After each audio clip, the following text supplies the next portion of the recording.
नमस्कार, मैं आकांक्षा और आप देख रहे हैं 4 PM न्यूज नेटवर्क। दोस्तों, धोखे से स्ट्रेट ऑफ होर्मुज पर कब्जा करने चले थे ट्रंप, लेकिन यूनाइटेड नेशन ने पूरा का पूरा खेल ही बदल दिया है। खबर है कि यूएन ने अब तक के सबसे खतरनाक वीटो का इस्तेमाल किया है और ईरान पर अमेरिकी हमलों को रोक दिया है। तो कैसे सुपर पावर देश की हो गई है फजीहत और अब ट्रंप ईरान के सामने सरेंडर करने को मजबूर हो गए। इस पर ज्यादा जानकारी के लिए हमारे साथ मौजूद है प्रियंका जी। प्रियंका जी, कहाँ तो ट्रंप ईरान में तख्ता पलट का दावा कर रहे थे, लेकिन अब अमेरिका में ही सत्ता परिवर्तन की नौबत आ गई है। आखिर चल क्या रहा है? काफी कुछ से ज्यादा चल रहा है आकांक्षा। एक तरफ यूनाइटेड नेशन में अमेरिका के खिलाफ वीटो पावर का इस्तेमाल हुआ है, वहीं दूसरी तरफ अमेरिकी सैनिकों ने ही डोनाल्ड ट्रंप के खिलाफ बगावत कर दी है।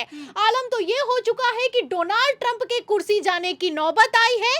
ऐसे हालातों में ट्रंप ने गिड़गिड़ाना शुरू कर दिया है। तो फिलहाल यूनाइटेड नेशन का एक्शन होते ही कैसे ईरान के सामने सरेंडर हो गए हैं डोनाल्ड ट्रंप, आपको ट्रंप का बयान सुनाएंगे। लेकिन खबर में सबसे पहले शुरुआत ईरानी अटैक से करते हैं कि किस तरीके से ईरान ने अमेरिका के गुरूर को चकनाचूर कर दिया है। आपको बता दें, आज की बड़ी खबर निकल कर सामने आई है कि ईरान ने अब तक का सबसे खतरनाक हमला किया है और इस हमले में अमेरिका के F-35 स्टेल्थ फाइटर जेट को मार गिराया है।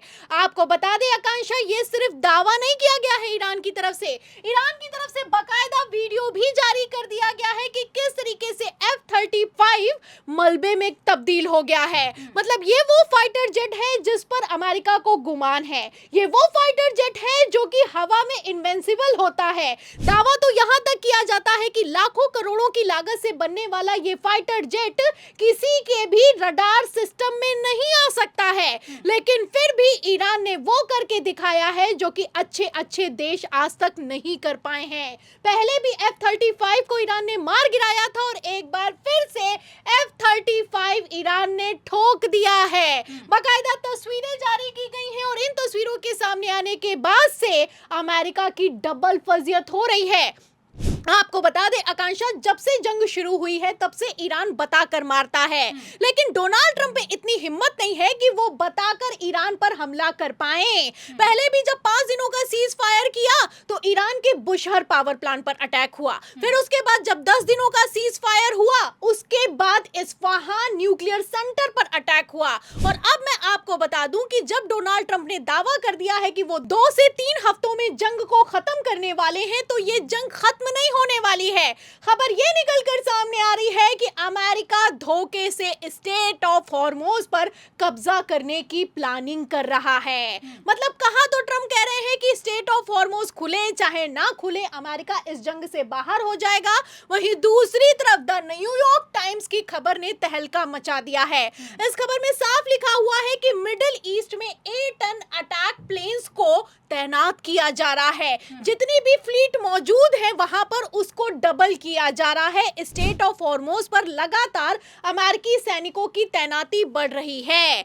आपको बता दें आकांक्षा, ये जो 8 टन अटैक प्लेन्स हैं, ये वो प्लेन्स हैं जब जमीनी जंग होती है, जमीन पर कब्जा किया जाता है तो हवा से बैकअप देते हैं। फिलहाल इस तरीके के अगर प्लेन पेंटागन की रिपोर्ट के मुताबिक हॉर्मुज, स्टेट ऑफ हॉर्मुज पर पहुंच रहे हैं, तो ऐसे में आप समझ सकती हैं कि ट्रंप कह कुछ और रहे हैं और वो करना कुछ और चाहते हैं। जाहिर सी बात है कि अगर स्टेट ऑफ हॉर्मुज पर कब्जा किए बिना अमेरिका इस जंग से बाहर हो गया तो सुपर पावर देश की नाक कटने वाली है। फिलहाल ट्रंप का इस्तीफा भी हो सकता है, क्योंकि सुपर पावर देश की अगर फसीयत होगी तो राष्ट्रपति अपनी कुर्सी नहीं बचा पाएगा।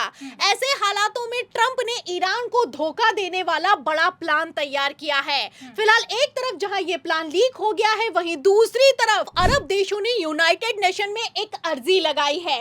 इस अर्जी में साफ लिखा हुआ है कि स्टेट ऑफ हॉर्मुज को खुलवाने के लिए ईरान पर मिलिट्री अटैक होना चाहिए। जाहिर सी बात है कि अगर अरब देश जो कि हैं जैसे कतर हुए, बहरीन, सऊदी अरब, उन्होंने यूनाइटेड नेशन की मंजूरी के बिना डायरेक्ट ईरान पर अटैक किया तो अमेरिका इजराइल की तरह इंटरनेशनल फजियत होगी। ऐसे हालातों में एक तरफ जहां यूनाइटेड नेशन में अर्जी पहुंची है, वहीं दूसरी तरफ यूनाइटेड नेशन में मैं आपको बता दूं कि रूस, फ्रांस और जर्मनी ने इस अर्जी पर वीटो लगा दिया है और क्लियर कह दिया है इन पावरफुल देशों ने कि हम ईरान के साथ खड़े हैं और ईरान के स्टेट स्ट्रेट ऑफ हॉर्मोज पर मिलिट्री अटैक नहीं हो सकता है। तो आप देख सकती हैं कि अमेरिकी हमलों समेत अब अरब देशों की भी हालत खराब हो गई है।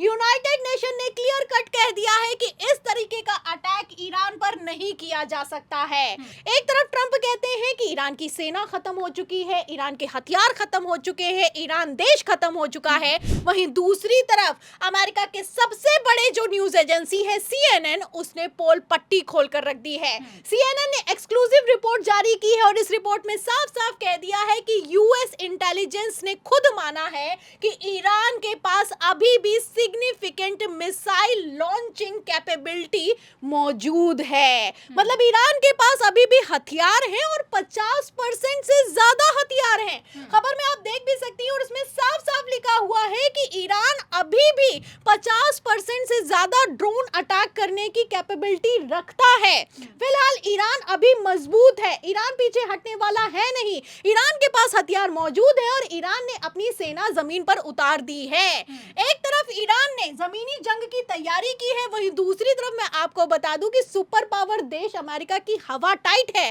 खबर पहले ही निकलकर सामने आ गई थी कि अमेरिका को बड़ी चोट दे गया है ईरान। 31 दिन का जो युद्ध हुआ है उसके बाद से इनके 2400 पैट्रियट स्वाहा हो गए हैं। थार्ड का स्टॉक खत्म हो गया है। थार्ड जो कि इनका सबसे बड़ा एयर डिफेंस सिस्टम माना जाता है, वो भी पूरी तरीके से अब खत्म हो चुका है। तो अमेरिका कमजोर है। और क्यों कमजोर है? क्योंकि ईरान ने जैसी हिम्मत दिखाई है उसके बाद तो अच्छों के पसीने छूटने वाले हैं। आपको बता दें आकांक्षा, खबर भी सामने आई है कि किस तरीके से अमेरिका ने ईरान का लोहा माना है। खबर में आप देख भी सकती हैं कि क्लियर लिखा हुआ है कि अमेरिका के secretary of state Marco Rubio ने खुद माना है कि अगर अमेरिका एक महीने में 6 से 7 इंटरसेप्टर बनाता है तो ईरान हजारों की तादाद में इंटरसेप्टर बना रहा है, मिसाइलें बना रहा है, ड्रोन बना रहा है। तो फिलहाल ईरान भले ही चीप अटैक करता है, चीप तरीके के मिसाइलों का इस्तेमाल करता है, लेकिन इन मिसाइलों ने लाखों करोड़ों के F-35 से लेकर अमेरिका के पूरे एयर डिफेंसिव सिस्टम को, इजराइल के पूरे एयर डिफेंस सिस्टम को, रडार को, बंकर को तबाह कर रख दिया है। ऐसे हालातों में अमेरिका के लिए इस युद्ध से बाहर निकलना जरूरी से ज्यादा मजबूरी बन गया है। आपको बता दें आकांक्षा, जिस तरीके से धोखे से ईरान पर हमला किया इजराइल और अमेरिका ने, इसके चलते रक्षा मंत्रालय की बड़ी चूक निकलकर सामने आई है। खबर निकलकर सामने आई है कि जो अमेरिका के रक्षा मंत्री हैं पीट हेग्सेथ, उन्होंने बड़ी लापरवाही दिखाई है और ईरान को कम आंकने की भूल कर दी है। फिलहाल एक तरफ जहां रक्षा मंत्री फंस गए हैं, वहीं दूसरी तरफ ये ठीक रहा दूसरों पर फोड़ा जा रहा है।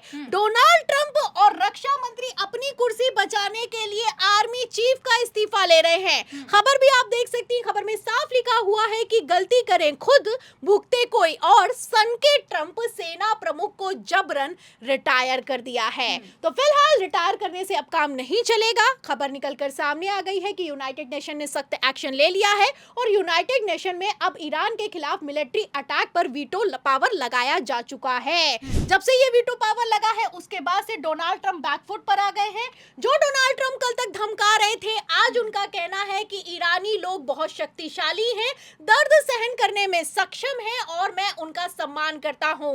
लेकिन ईरानी लोग लड़ाकू नहीं हैं, बल्कि अच्छी बातचीत करने वाले हैं। ईरान के साथ बातचीत करने का समय आ गया है, ईरान के साथ समझौता करने का समय आ गया है। तो समय तो आ गया है समझौता करने का, लेकिन ईरान समझौता नहीं करेगा। ईरान ने क्लियर कट कह दिया है कि जब तक डोनाल्ड ट्रंप सरेंडर नहीं होंगे तब तक युद्ध खत्म नहीं होगा। तो क्या ऐसे हालातों में अमेरिका सरेंडर करेगा और क्या अमेरिका के सरेंडर करने के साथ ही ट्रंप का इस्तीफा होगा, ये देखना होगा। बिल्कुल ये देखना होगा कि आगे क्या कुछ होगा। लेकिन जिस तरीके से इस वक्त ट्रंप ना घर के ना घाट के वाली स्थिति में फंसे हुए हैं, ऐसे हालातों में अगर ईरानी हमले नहीं रुके तो क्या अमेरिका को मजबूरन सरेंडर करना होगा? आपको क्या कुछ लगता है? कमेंट करके अपनी राय हमें जरूर बताइएगा। फिलहाल के लिए इस चर्चा में बस इतना ही। अगर चर्चा पसंद आई हो तो इसको ज़्यादा से ज़्यादा लाइक और शेयर करना ना भूलें। हमारे चैनल पर नए हैं तो चैनल को सब्सक्राइब जरूर कर लें और देखते रहिए 4PM न्यूज़ नेटवर्क।